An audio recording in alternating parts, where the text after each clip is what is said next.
Eh bien, bonjour à toutes et à tous, je vous retrouve pour une nouvelle vidéo dans laquelle nous allons parler de la backslash Linux, donc une distribution qui, si vous allez sur DistroWatch et que vous faites search, que vous faites ici based on, alors où est Ubuntu là-dedans? Ubuntu est un peu plus bas, voilà tout simplement, submit query. Et si vous allez tout en bas, vous avez la backslash Linux. Donc, qui est la version, on va dire, entre guillemets, de Ubuntu, la variante d'Ubuntu non officielle qui est la moins répandue sur DistroWatch. Alors pourquoi j'utilise DistroWatch? Tout simplement parce que ça référence les distributions Linux, on va dire, actives, dont les gars qui font la distro veulent bien que leur nom soit là-dessus. Donc bon, c'est assez représentatif de ce qui est, on va dire, correct et pas trop correct, et de ce qui est utilisable et non utilisable. Sauf que là, donc du coup, vous avez ici le site web que je vous ai ouvert juste ici, donc vous voyez quand même que c'est assez particulier. Voilà, donc ça ressemble à ça, une belle photo. Et ça a été créé donc en 2018, donc le 25 décembre 2018. Quel beau cadeau de Noël, n'est-ce pas? Et donc du coup, on vous propose ici d'aller voir les recommandations système. Donc ça ressemble plus ou moins à ce qui est recommandé pour OpenSUSE, d'ailleurs c'est assez drôle. C'est d'ailleurs exactement les mêmes choses que ce qui est recommandé pour OpenSUSE. C'est assez drôle. Voilà. Si on va voir dans le download, vous allez voir que c'est un méga et qu'il n'y a pas eu de mise à jour. Donc c'est la backslash linux christophe.iso. Donc de 3 Go 552 que j'ai téléchargé donc et que je vais vous montrer par la suite. C'est d'ailleurs la VM que l'on voit ici. Mais le réel problème dans cette distribution Linux, c'est pas vraiment le fait que ce soit une base Ubuntu ou quoi que ce soit, c'est le fait qu'elle soit pétée. Quand je dis pétée, c'est pas une blague. Donc là, du coup, nous allons lancer le live ici. Donc bon, jusque-là, vous avez quelques petites erreurs, bon ça c'est normal. Toute machine affichera une erreur différente. Donc soit des kernel bugs, ou soit des firmware bugs, ou soit des conneries comme ça arrive très souvent. Et le assuming right through, c'est quelque chose qui arrive très souvent en VM, ça. Ça, c'est assez commun. Là, vous avez un splash screen, donc un plymouth qui ressemble beaucoup à celui de CentOS sur lequel il n'y aurait pas le 8 qui serait sur le côté ici. Donc c'est assez particulier, je trouve.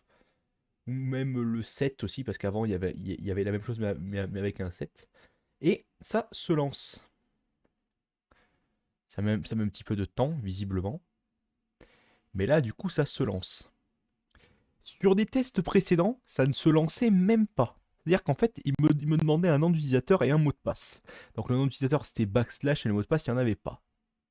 Ce qui était complètement pété d'ailleurs à ce sujet. Donc, je vous propose d'agrandir ici maintenant la VM, bien évidemment.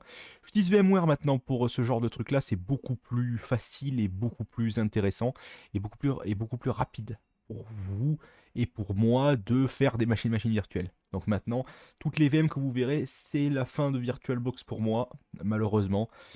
Je rencontre quelques problèmes avec ce logiciel depuis un certain temps et puis même je vois pas réellement l'intérêt de continuer à utiliser un truc qui me pose autant de problèmes. Donc bon, pourquoi pas partir là-dessus. VMware Player est gratuit pour un usage non commercial comme il est indiqué ici. Donc je vous propose maintenant donc de regarder un petit peu le fait que les icônes soient pétées en bas. D'ailleurs OpenOffice est assez drôle.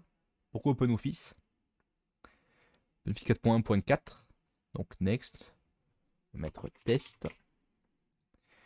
Test. T. Ah d'accord, faut juste appuyer sur finish en fait, c'est tout. C'est pété aussi. Donc du coup, text document, bon, ça n'est pas en français, ça me pose pas de réels problèmes. Check for updates. Checking for an update failed. Ah, donc ça aussi, c'est pété. Les icônes en bas sont complètement pétées. System settings, ça s'apparente à quoi? Ça s'apparente à un plasma settings qui a été un petit peu modifié. Donc, si l'on va dans... alors, est-ce que je vais le retrouver ici? Non. Visiblement, non. Non, il n'y est pas. Il n'y a pas de... si je tape profiler, si je tape info no, je n'aurai rien. Voilà, donc vous avez Discover VLC dans une version assez ancienne, bien sûr. Donc c'est même pas du Ubuntu Bionic ou du Ubuntu, donc Ubuntu 18.04, c'est du Ubuntu Xenial en 16.04. Là vous avez une web app de Facebook Messenger, on va savoir pourquoi. Vous avez Shotwell, bon ça jusque là c'est une visionneuse photo. Vous avez les maps, ça va être OpenStreetMap je suppose, complètement pété. voilà, c'est bien ça, c'est OpenStreetMap qui nous mène vers le sud de l'Afrique de base. Donc là, voilà, donc on a une jolie petite map, voilà, donc en OpenStreetMap. Il me semble que c'est le truc de chez Gnome, ça, ou de chez KDE, je sais plus. Mais en tout, ouais, ça va être chez Gnome vu que c'est en GTK 3. On nous propose différents trucs ici, puis on peut faire About. Oui, c'est bien ça, c'est le truc de Gnome. Qui a été conçu par Red Hat d'ailleurs en 2011-2013. Voilà, donc depuis, ça n'a pas eu subi de grosses modifs. 3.18, ouais, bon, ça doit être un peu pété. Ensuite, vous avez les notes, donc je suppose c'est Canote. J'ose espérer que c'est Canote. Non, c'est même pas Canote. C'est quoi ça? View. Check for update. Bon, il y a une mise à jour, d'accord. Ok, ça ressemble vaguement à macOS. Calendar. Donc c'est le truc, clairement le truc de chez Gnome, ça c'est quasi sûr. Le truc qu'il y a, c'est que c'est un peu pété aussi. Oui, c'est ça, c'est le truc de chez Gnome. Contact, Giri, Google Chrome, ça c'est une vieille version aussi. Version 63. Soi-disant 2021, mais bon, à chaque fois, ça affiche la même chose. App Launcher. Donc un truc façon Launchpad de macOS, c'est complètement pété. Parce que c'est, enfin, je trouve ça complètement débile. Voilà, donc on peut retomber dessus. Multiview. C'est tout aussi pété, donc ça c'est pour faire plusieurs bureaux additionnels. Voilà, donc voilà, magnifique. Voilà, ça ne sert à rien. Et vous avez Dolphin. Bon, Dolphin qui doit fonctionner aussi, voilà. Donc il nous rappelle ici qu'on est sur une distribution de merde, la backslash Linux. Christophe Édition. Voilà, donc d'ailleurs le fond d'écran est pas vraiment terrible comme vous pouvez le voir ici. Mais bon, donc read the release notes. Alors si on clique dessus, il ne se passe absolument rien. On va se mettre en français. Continuer. Télécharger les mises à jour, non merci, on va pas s'embêter avec ça. Pas pour l'instant en tout cas. Assister utiliser un disque entier, oui. Installer maintenant. Donc oui, on va faire continuer. On va faire suivant. On est bien là où il faut. Suivant. Et oh, ça ne fonctionne pas. Comme par hasard. Et ça m'a fait ça une bonne dizaine de fois. Et je remonterai quand même. On va faire ça en avance rapide. Mais c'est vraiment pas moi qui m'amuse à faire de la merde. Je vais continuer. Si tu utilises un disque entier. Continuer. Suivant. Suivant. Voilà, et ça plante. Il y a un message erreur. Et soi-disant, c'est pété. J'ai retéléchargé l'ISO 2 fois. J'ai toujours le même problème. Il y a un truc qui s'appelle backup ici.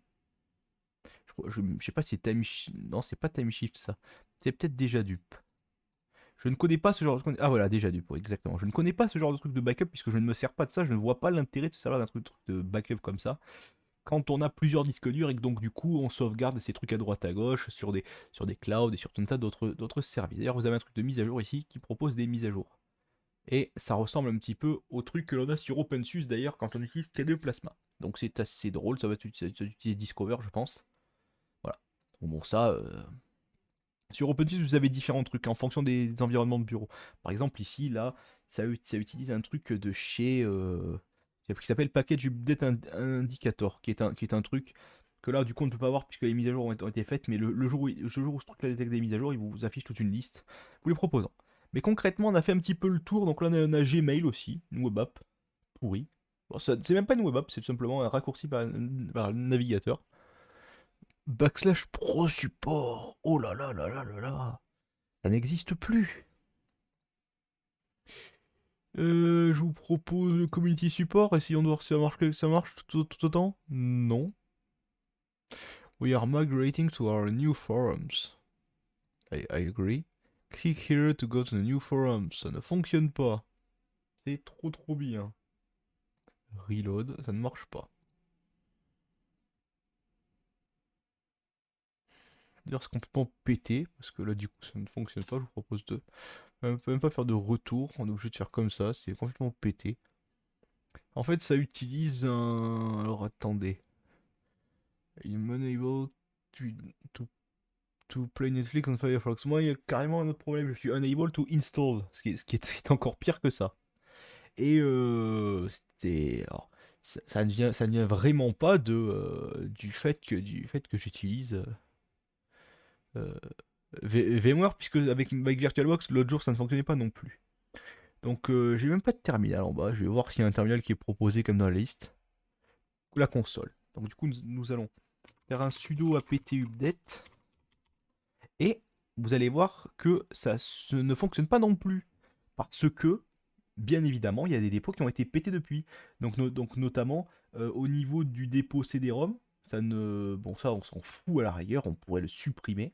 Par contre, le dépôt Google Chrome est pété. Le dépôt OneHQ, il y a un problème de clé GPG. Donc, du coup, concrètement, ça ne fonctionne plus. Je fais un apt install NeoFetch, enfin, sudo apt install NeoFetch, pour vous montrer un petit peu. Excusez-moi pour les bruits du clavier un petit peu différents, donc là il me le trouve même pas. Si je cherche un paquet qui était présent à l'époque, voilà, il y est. Bon, NeoFetch était peut-être pas aussi. Kernel 4.13, ce qui est un peu pété. Donc du coup je pourrais même pas vous montrer le... Je pourrais techniquement faire un UNM-1 ou un XI ou un truc comme ça, mais bon, c'est pas vraiment pertinent. En plus ça prend 3 plombes. Voilà, donc htop. Ça consomme 2 gigas de RAM. Bon, en même temps, j'ai envie de vous dire, on est en environnement live. Donc logiquement, c'est normal que ça consomme un petit peu de RAM. Mais si on fait un F6% même, voilà, ce qui consomme le plus c'est Plasma. Après on a l'ATDoc qui consomme, c'est pété l'ATDoc. Bon, à l'époque, c'était, on va dire, encore correct. Kanote console, note, Snapd qui tourne. Il y a beaucoup de Snapd qui tournent. Bon. Package Kit, VMware, CF, ça c'est normal, Modem Manager.